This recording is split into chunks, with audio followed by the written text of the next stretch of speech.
Salam hörmətli izləyicilər, hər vaxtınız xeyir olsun. Hollandiya Dordrecht şəhərində balıq avına gəlmişik. Bəh, bəh, bəh. Ərazinin gözəlliyinə bax. Yem qarğıdalı, çörək, su.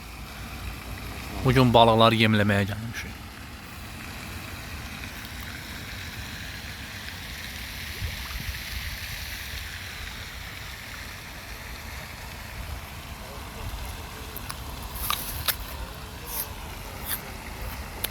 Aha, vurur ha.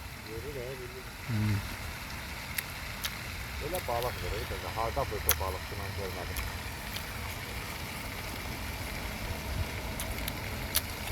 Şimdi bir daha baba sazan aparacaq, baxarsan ona.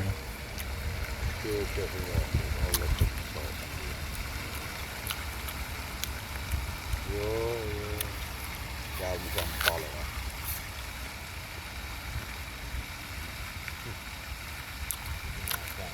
Yok işteydi.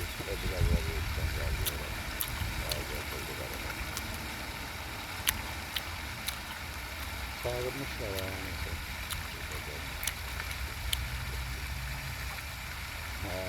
Ha.